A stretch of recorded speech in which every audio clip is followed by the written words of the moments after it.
Hey, what's going on, ladies and gentlemen? Jonathan here with Arc Ridge Transport. I am in Kentucky.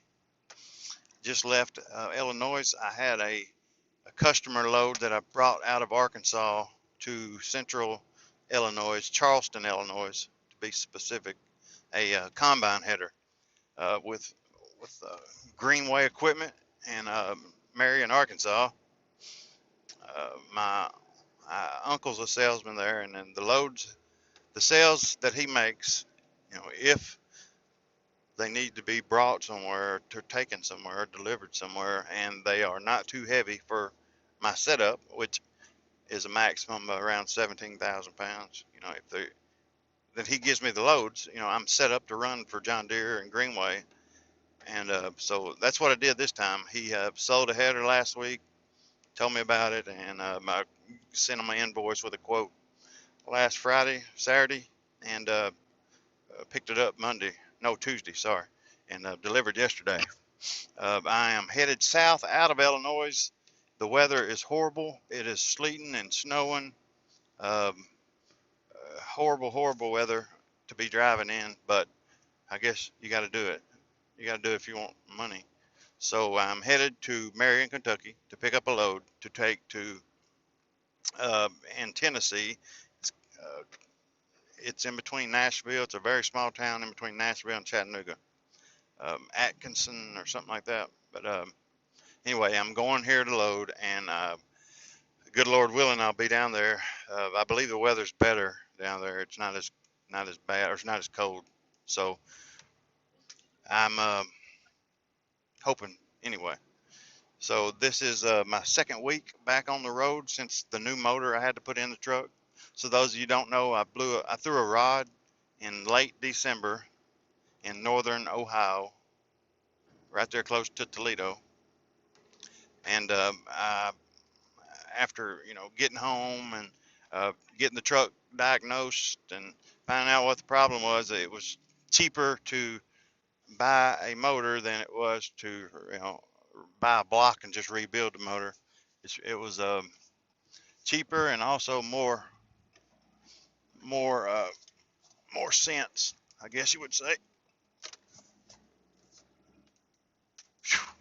Well, these country roads are hard to make turns on. So I found a motor on the app, Car Plus, or I forget the exact name of it. It's an app that's got all the salvage yards combined, and in America, so you can just search for your item. I'll put the name of it in the description box. And so I searched for a motor from a truck and found one just like that, just 250 miles away from me. I only had 15,000 miles. It was out of a total 2,500 that was hitting the rear end and bent the frame and this, that, and the other. I went and picked the motor up. The motor looked brand new. It just looked brand. I mean, it looked like it was a day old. I mean, it was. You could tell it was. You could tell by the plastic, or the over the motor, the way that it didn't have any fade to it. It looked, like I said, it just looked brand new. So I bought it for $8,000. Um, if I would have bought a new one, you're talking $20,000. So if you go salvage, you lose your warranty or any kind of basic, warranty for any length of time. They cover parts for 3 or 4 months, if something goes wrong, but nothing for an extended time. But if you take care of it, then it's going to last 400,000 miles easy. So you just you gotta do the maintenance. It's just the bottom line. You cannot put that off whatsoever. It's that's the most important, one of the most important things, you know, uh, to a business is the way they make money. But anyway, so I bought the motor for 8 grand. Went up there to get it, and I learned in this process that they charge you $1,500 if you don't take your motor. I bought a motor from a guy for $8,000, and he added $1,500 onto it because of a core charge or something that because I didn't bring my old motor to give to him. I mean, what kind of law or what kind of what? Can somebody please fill me in on the meaning of that and what? Um, why would somebody do that? I mean, other than I know they're gaining from it, but I mean, it's hurting. It's hurting the little man. That's for sure. That's just unheard of. They charge you $1,500 more because I didn't bring my motor to give to them. How about you just make the price one price, and somebody buys it, and then you keep your mouth shut? I mean, it just it's hard for me to understand things I don't. I'm ignorant of. How things work, I guess. But hey, if anybody knows, look, my email and the comments are open, and please let me know because you know I I paid it because I didn't have a choice. And the guy who did the mechanic work on my truck offered me 12.50 for my old motor for parts. So so anyway, I ate $250, and anyway, it's whatever. If anybody knows about that, please fill me in because I'm struggling on understanding that one.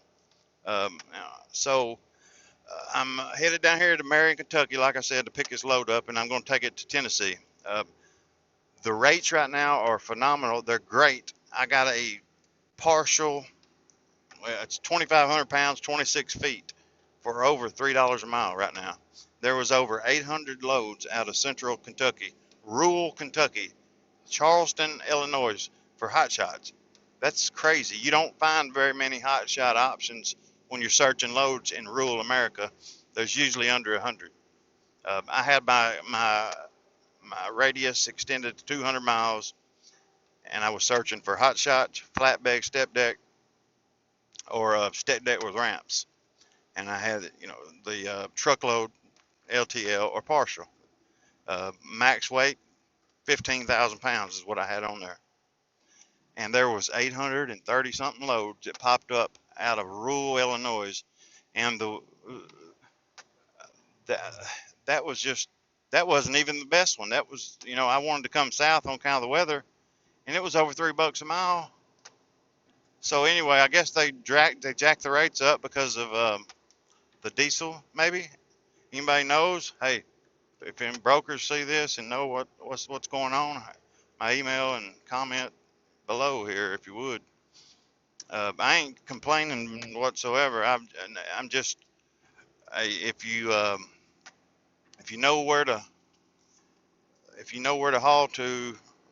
For instance, if you take a load out of your home state, say I live in Arkansas, and you just grab the highest paying load on there that say it's going to Florida. Well, they pay decent. They pay decent when you go to Florida because there's nothing coming out of Florida. You're gonna have to drive out of Florida, half of Georgia, to find anything to do. I mean, it's just the way it is. So you gotta stay around Pittsburgh, Chicago, Ohio, Columbus, Cleveland, and when you get west of St. Paul, Minnesota, when you get west of there, you got to start counting. Um, you got to start figuring the deadhead miles in with your rate because there's a good chance you're gonna have to drive at least 300 or 400 miles to find a load that's paying decent out. When you go out there. Uh, Now in the springtime, there are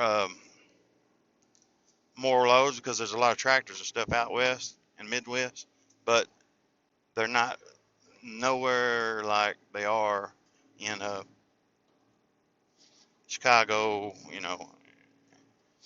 Pittsburgh, etc.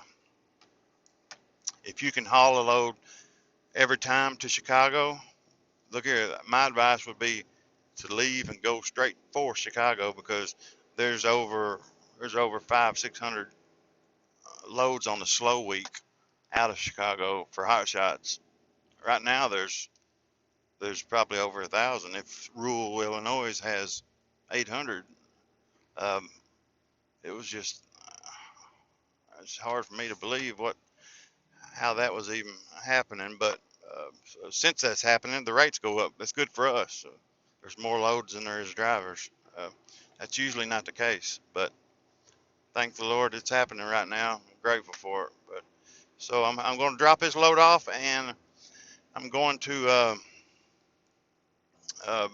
I ain't booked the load yet, so I'm headed down toward Nashville, like I said, and I'm going to do my best to find something coming back up north toward Chicago if I can, because if you go out somewhere in the middle of nowhere, you're going to have to deadhead, and that's not, you can't make money doing that.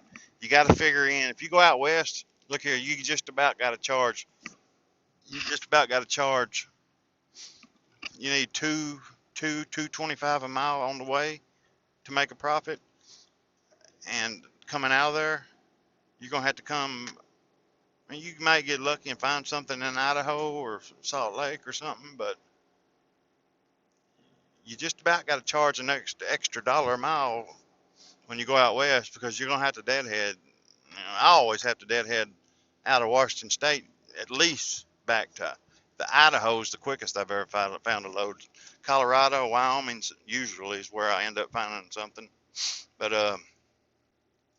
most of the loads out there are running up and down the west coast, back down to California, and you're trying to come east, and either they're 30 or 40 cents a mile, which I won't even call on, or they're just not available. And the ones that do post, they're gone just like that. So look here, I'm fighting this weather. It's sleeting and snowing, freezing rain, and it's warming up. I'm in Kentucky, like I said, so it's right at the freezing mark. But tonight through this weekend, I think they're fixed to get hammered with freezing rain, snow, and um, other things. They're calling for a foot of snow here, uh, Sunday through Tuesday, somewhere in between that time frame. So from here to Dallas, Texas, they're calling for a. There's a band of area there in between Arkansas and Oklahoma that's going to get like a foot of snow. Is what they say. So it's about to get interesting in the South, starting tonight. The weather's fixing to get mad, and it's going to last until next week. So be safe if you're driving. Um, my goodness, be safe. It's there's people that drive out here, buddy, that don't have a clue how to handle the truck, much less on ice. So don't be crowding people, especially with the slick roads. My goodness, stay away from the swift trucks. No, I'm just kidding. Uh, anyway, y'all be safe out there. Thank you for subscribing. Thank you for watching this rant video, what you're gonna call it. I'm uh, I'm grateful for all subscribers and everybody who watches it. Thank you. I will make another video after I get loaded on some lessons I've learned since being in business with myself. So I've learned the hard way. So anybody who is new, or anybody that has their own business, will be able to benefit. They probably maybe already know it. I don't know, but I hope I can help somebody. Thank you for watching. Please like and subscribe, and God bless you.